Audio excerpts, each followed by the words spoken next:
Information आपने जो किसी से बात करनी है वो मुख्तसर हो, क्योंकि आपने जो कम्युनिकेशन करनी है वो ज़्यादा लंबी चौड़ी ना हो, उसमें तमहीदें ना बांधे, मुख्तसर हो, लेकिन इसके साथ साथ वो जामिया भी हो। जामिया से क्या मुराद है कि वो इफेक्टिवनेस भी हो, कि उसमें इफेक्टिव हो, अगले की बात की समझ आ जाए, आप किसी दूसरे को समझा रहे हैं उसे समझ आए, कि जामिया तरीके से कि वो जल्दी आपकी बात समझ सके। ठीक है। अच्छा, इसमें इसमें अपने लीस्ट पॉसिबल वर्ड से मसलन के बात करनी है दूसरे से, तो आपके जो मैसेज कंटेन करता है वो इररेलेवेंट इंफॉर्मेशन आपके मैसेज ना दे। जो आप कम्युनिकेशन किसी से करें तो वो टू द पॉइंट हो, ये कह लें, तो वो उसमें इररेलेवेंट इंफॉर्मेशन इंक्लूड नहीं करनी है आपने। ठीक है।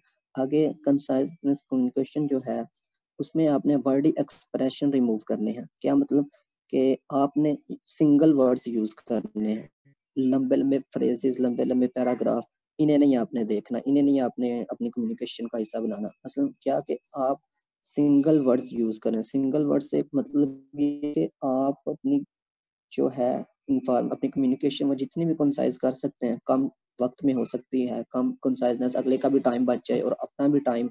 ठीक है। कंसाइज पहला क्या है, सिंगल वर्ड्स, मतलब के कम हरफ यूज की जाए। मसलन इसमें एग्जांपल के तौर पे अगर मैं कहता हूँ कि फ्यू इन नंबर, अच्छा फ्यू इन नंबर में मैं सिर्फ फ्यू भी यूज कर सकता हूँ। इन ड्यू कोर्स में मैं सोन भी यूज कर सकता हूँ। मीट टुगेदर में अकेला मीट से भी काम चल जाता है। एट दिस टाइम से की बजाय हम नो भी यूज कर सकते हैं। ऑन अ वीकली बेसिस पे हम बस वीकली भी कह सकते हैं। इस तरह आपने सिंगल वर्ड्स यूज करने हैं अपनी कम्युनिकेशन में। ठीक है। और दूसरे नंबर पे आ गया बुलेट। अपने जो पॉइंट हैं उन्हें बुलेट से अफेक्टिव टूल बनाना है। असल आपने जो बात करनी है वो बुलेट की शक्ल में करनी है। बुलेट से ये होता है कि आगे जो समझने वाला है जिससे आप कम्युनिकेशन कर रहे हैं वो जल्दी आपकी बात अंडरस्टैंड कर जाता है। उससे ये उसका ये मीन हुआ कि आपने किसी से बात की है तो वो बुलेट बुलेट पॉइंट का जो क्या मतलब होता है कि जो शुरू वाले होते हैं बुलेट, जब आप किसी चीज को करते हैं या किसी चीज के कह लें कि आप नुमाया करना चाहते हैं तो वो बुलेट्स लगाते हैं कि ताकि अगले जो जिससे आप कम्युनिकेशन कर रहे हैं उसके बाद अच्छी तरीके से और जल्द ही वो समझ जाए कि जो आप उससे कम्युनिकेशन करना चाहते हैं। अच्छा, उसके बाद avoid excessive and needless words, कि आपने नीडलेस और एक्सेसिव वर्ड्स नहीं यूज होंगे। वैसे जो ऊपर बात हुई कि आपने सिंगल वर्ड्स को प्रेफर करना है, इस तरह आपने जैसे जैसे आपने सिंगल वर्ड्स को प्रेफर करना है उसके साथ ही आपने एक्सेसिव और नीडलेस वर्ड्स से आपने बचना है। ठीक है। अच्छा, और आपने हाईलाइट को और या मेन मैसेज को हाईलाइट भी करना है। ठीक है। और दूसरा ऑनलाइन रेलिवेंट इंफॉर्मेशन, जो रेलिवेंट ओनली रेलिवेंट इंफॉर्मेशन है आपके मैसेज के मुतालिक, आपकी कम्युनिकेशन के मुतालिक जो रेलिवेंट मैसेज है वही सिर्फ आपने उसी पे आपने स्टिक रहना है। उसमें क्या है कि आपने रेलिवेंट जो कम्युनिकेशन करनी है उसमें स्टिक टू द पॉइंट रहें। स्टिक मतलब कि जो आपको पॉइंट मिला है जिस पे आपने बात करनी है आप उसी में रहें।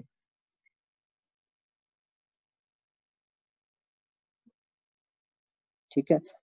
स्टिक टू टाइम और डिलीट इररेलेवेंट स्टेटमेंट। आपने डिलीट इररेलेवेंट स्टेटमेंट से क्या मुराद है कि आपने जो आपके काम की बात नहीं है वो आपने अपनी कम्युनिकेशन में नहीं लानी। आपने टू द पॉइंट रहना है, डिलीट इररेलेवेंट स्टेटमेंट करनी है। अवॉइड लॉन्ग इंट्रोडक्शन, मतलब क्या कि आपने बात करने से पहले, अच्छा, स्टिक टू द पॉइंट कि आपने जो भी किसी से बात करनी है अपने पॉइंट को मद्देनजर रखते हुए करनी है और इररेलेवेंट स्टेटमेंट नहीं देनी। जिसी से आपने कम्युनिकेशन करनी है उसे इररेलेवेंट नहीं, अपने पॉइंट से उसे समझाना है। मतलब क्या कि आपने उसे इररेलेवेंट स्टेटमेंट्स उस अपनी कम्युनिकेशन में यूज नहीं करनी। जैसा कि हम अगर बात किसी चीज के मुतालिक कर रहे हैं, मतलब कि आज हम क्लास हो रही है तो क्लास के मुतालिक बात कर रहे हैं तो हमने क्लास के मुतालिक ही बात करनी है, अपने टॉपिक के मुतालिक ही बात करनी है। मतलब कि हमारे टॉपिक के जो रेलिवेंट बात होगी हम वही करेंगे। इसी तरह ही जब भी हम कम्युनिकेशन करेंगे जो हमारी रेलिवेंट बात होगी वही करेंगे, हम बाहर की दूसरी आगे पीछे वो बातें नहीं उसमें यूज करेंगे। ठीक है। और दूसरा अवॉइड लॉन्ग इंट्रोडक्शन, कि जब भी आपने बात करनी है तो उसमें पीछे से लॉन्ग इंट्रोडक्शन उसके जो बुनियादें वो आपने इतना ज्यादा नहीं उस पर करना है। हाँ, उसका बिल्कुल ब्रीफ सा, बिल्कुल थोड़ा सा उसका इंट्रोडक्शन आप दे भी सकते हैं, लेकिन लॉन्ग इंट्रोडक्शन से आपने बचना है, अननेसेसरी एक्सप्लेनेशन से बचना है। किसी भी कोई भी कम्युनिकेशन करनी है तो उसमें आपने लॉन्ग इंट्रोडक्शन और अननेसेसरी एक्सप्लेनेशन से भी अवॉइड करना है। तो और आगे उससे बाद do not repeat the word. आपने अपने वर्ड्स, अपने आइडियाज रिपीट नहीं करने। हाँ, अगर नेसेसरी हैं तो वो कर सकते हैं, लेकिन अगर और आइडियाज और आपने रिपीट नहीं करना। मसलन कि जो आपने बात बता दी है भाई, उसे दोबारा दोबारा उस पर कन्वेंस करना, उस पर दोबारा बात करना, बार बार बात करना, वो अच्छी बात नहीं है और ना ही वो करनी है आपने अपनी कम्युनिकेशन में। अच्छा, जैसे एक्शन में मसलन कि हम एग्जांपल ले लेते हैं इसकी कि वी मेक यूज ऑफ। आपने एक्शन में क्या ये भी कह सकते हैं वी यूज, ठीक है। वी मेक यूज ऑफ एक कह लें कि थोड़ा सा ब्रीफ हो, उसे बिल्कुल सादा सा और कंसाइज करके हम वी यूज भी लिख सकते हैं। It is over hope that, या और वो काफी जो भी हम ऐड कर सके, तो इसकी निस्बत हम वी होप दैट। मसलन कि इसमें यह क्या है कि आपने stick point, delete irrelevant statement, जो इररेलेवेंट है आपके टॉपिक से वो आपने डिलीट कर दे, उसमें आपने नहीं फोकस करना। और लॉन्ग इंट्रोडक्शन से बचना है और रिपीट वर्ड्स नहीं करने, बार बार आइडियाज रिपीट नहीं करने। अच्छा, उसके बाद नीचे अननेसेसरी रेपिटेशन। अननेसेसरी रेपिटेशन से भी अवॉइड करना है। वही कि आपने अपना मैसेज जितना कोशिश करना है कि आपका मैसेज कंसाइज हो, ठीक है, वो रेपिटेटिव ना हो, वो कंसाइज हो और कहीं ना रेपिटेशन उसमें भी ना हो। अच्छा, उसमें वो रिवीजन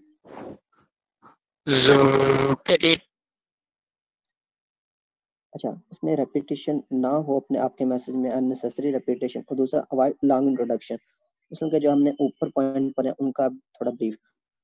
अच्छा, उसके बाद unnecessary explanation and over politeness. अच्छा, आपने ओवर पोलाइटनेस भी नहीं अपने मैसेज में लेके आनी, ठीक है। और आपने पैसिव वॉइस को एक लिमिट के हद में यूज करना है। पैसिव वॉइस से मतलब क्या कि आपने जो बात करनी है वो एक्टिव अंदाज में करना है, कि टू द पॉइंट आपने रहना है। पैसिव वॉइस मतलब कि आपने अपनी जो है मैसेज है आपका, जो आप मैसेज जनरेट कर रहे हैं, आपके जो कम्युनिकेशन चल रही है, आपने उसको स्टिक कर रखना है, वो पॉइंट से स्टिक रहना है जिसके मुतालिक आप बात कर रहे हैं, उस पॉइंट को नहीं छोड़ना। उसके साथ साथ कंसाइजनेस का भी ख्याल रखना है। अच्छा, कंसाइजनेस के बाद जब से सिर्फ कंसाइजनेस का ही नहीं ख्याल रखना, बाकी 7 C's को भी आपने साथ लेके चलना। जैसे हमने भी पढ़ा कि कंप्लीटनेस है, कंप्लीटनेस के साथ कंसाइजनेस के साथ कंप्लीटनेस का भी ख्याल रखेंगे कि अगर मैसेज मेरा कंसाइज तो हो, इकोनॉमी मैसेज हो, मुख्तसर जामिया हो, लेकिन वो कंप्लीट भी हो। ये ना हो कि मैसेज जो है वो मुख्तसर तो हो जाए, कंसाइज तो हो जाए, लेकिन वो कंप्लीट अपनी इंफॉर्मेशन ही ना दे हमें, कि अपना वो जो थीम है वो ही ना कंप्लीट करे। तो वो भी जरूरी है। इसके साथ हाँ, कंसाइज होना चाहिए लेकिन कंप्लीट मैसेज जरूरी है उसके साथ। अच्छा, तो सेव्स टाइम है कि आपने जो कंसाइज मैसेज है वो आपका सेव्स टाइम करे, और उसके अगर आपका टाइम सेव होगा, आपकी मनी भी डेफिनेटली सेव होगी। मसलन क्या है कि आपने किसी से बात कर रही है, कम्युनिकेशन कर रहे हैं मोबाइल पे, आप थोड़ा वक्त में अच्छी इंफॉर्मेशन कर लेंगे, अच्छी कम्युनिकेशन कर लेंगे, तो आपका टाइम भी बचेगा, तो मोबाइल का एक्सपेंस भी मिसाल के तौर पे वो बच जाएगा, क्योंकि थोड़ा टाइम लगेगा, ठीक है। सेंडर का, उसमें सेंडर का भी और रिसीवर का भी